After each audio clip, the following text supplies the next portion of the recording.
If you've ever used a dating website, then you might know about that nervous excitement of meeting somebody for the first time.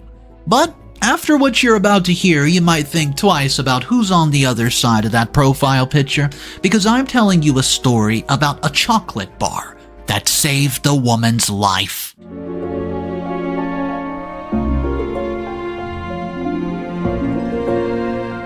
Before we begin, I want you guys to just imagine something. Imagine being all alone at 1 a.m.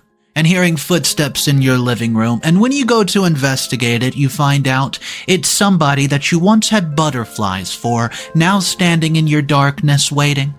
And I want you to hold on to that feeling, because that's the exact feeling a girl named Megan had.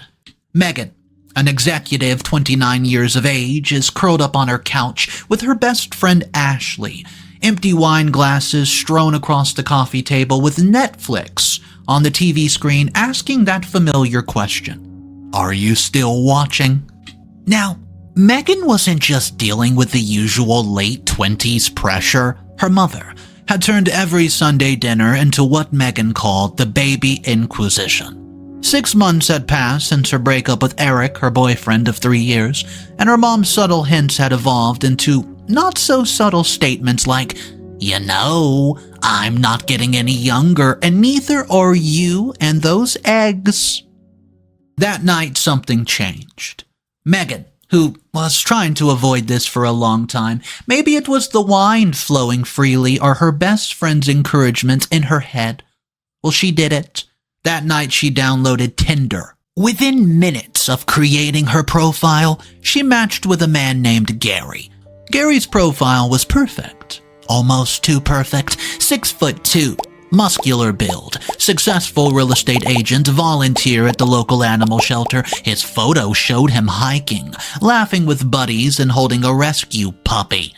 Who couldn't resist a rescue puppy? Their first date was at the Daily Grind, a popular downtown coffee spot, with Megan arriving first. She was nervous, visibly, with her hand shaking. She walked up to the counter and ordered a caramel latte. Just seconds later, Gary arrives. He's stunning, just like the profile picture's muscular build, and we're talking looking like a model. Well, he ordered the same coffee that she did. He mentioned everything that they talked about. He didn't forget a second of their chat. And then he even mentioned her favorite indie band that she thought for sure he wouldn't remember. They talked for hours about everything, about nothing, and at the same time they got to know each other. And when they parted ways, Megan felt something she hasn't felt in forever. Possibility. But you see, predators don't just hunt, they study their prey. Patterns, habits, vulnerabilities. And Gary? Well, Gary was a master at his craft. Well, the messages, they started innocent enough. It would be a good morning text, a funny meme here and there, but then came those 2 a.m. messages, those 4 a.m. phone calls, and when Megan did not respond immediately, Gary would send multiple messages. Are you ignoring me? Who are you with? I thought we had something special. Answer me, answer me, answer me. Well, Megan did what any rational person would do. She told him that she needs space, and that's when the mask started to slip. 3 days later, on a regular Tuesday morning, Megan's office phone rings. It's the security desk downstairs saying, "Miss, there's somebody here to see you. Says his name's Gary. Remember?" She had never told him where she worked. That sick feeling that you're feeling in your stomach right now, that's the exact same feeling when Megan realized it was Gary right there at the security desk, and she demands security not to let him up. Please. She storms off back inside, trying not to make such a huge scene, but it looks like that's already been too much. She leaves early. She goes and calls her mom and tells her, "Hey, that guy that I was telling you about I went on a few dates with, he's a total creep." Well, the mom was a bit interested. So she asked, "Well, what does this Gary guy look like? Because something really weird happened to me last night." That second, Megan sends a picture of Gary to her mother, and her mother did not say a word. She was silent for a good 30 seconds, and then she uttered a sentence. I saw him last night, digging through my garbage when I took my dog out. It seems that at 3 o'clock in the morning, Gary was at Megan's mother's house digging through her trash, and we don't know why. At this point, Megan blocked Gary on absolutely everything. Phone, social media, email, and for 2 weeks, silence.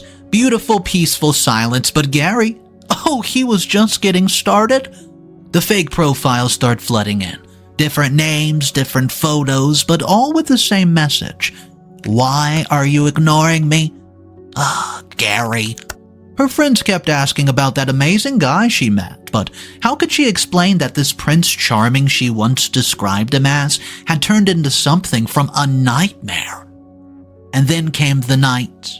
That terrible, fateful night that would reveal exactly who or what Gary really was. 1 a.m.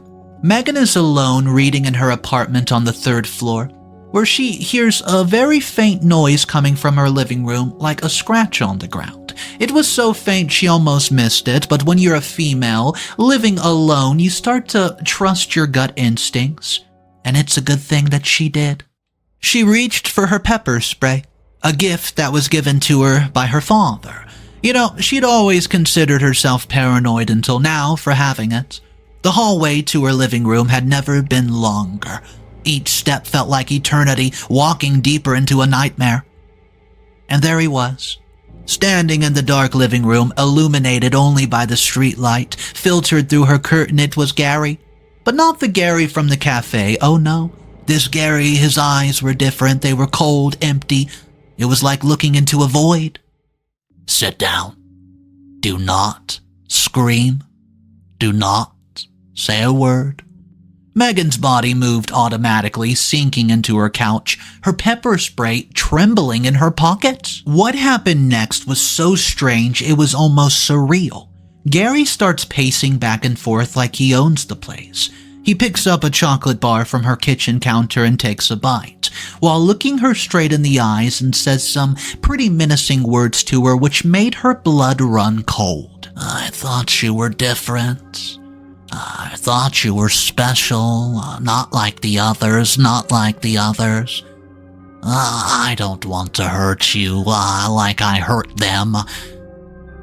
Tonight's the last day for you on this earth. But fate seems to have other plans for Megan, because just as Megan was ready and prepared to fight for her life to the very last second, Gary, his expression changes. His whole thought process seemed to stop for a second, and then he dropped to the floor, his free hand dropping the chocolate bar with his other hand grabbing his throat, trying to take a breath of air, but nothing was working. It was pretty obvious at that moment. His tongue was starting to swell. Megan ran. She ran like she had never run before. Out of her apartment, down the hall, screaming for help as loud as she could as she dialed emergency services. And when police finally arrived, they found Gary in a full anaphylactic shock. That chocolate bar. Turns out it contained traces of coconut. His deadly allergy. But this is not where our story ends. Gary, as he laid in a hospital bed recovering from his allergic reaction, the police go in to question him and run his fingerprints. His name's not Gary. His name is Joseph A. Mitchell, and he's from Minnesota. And it turns out he's been a wanted fugitive for the last 6 months. He's been on the run. You know what he did? He murdered his ex-girlfriend, kidnapped her, and did some other unspeakable things. And you know what? That chocolate bar that saved Megan's life, it's a brand that she's never bought before. She bought it on a whim the morning of everything that happened. And if it wasn't for that chocolate bar that Megan just decided to spur of the moment buy, well, she might have had a different ending in this story.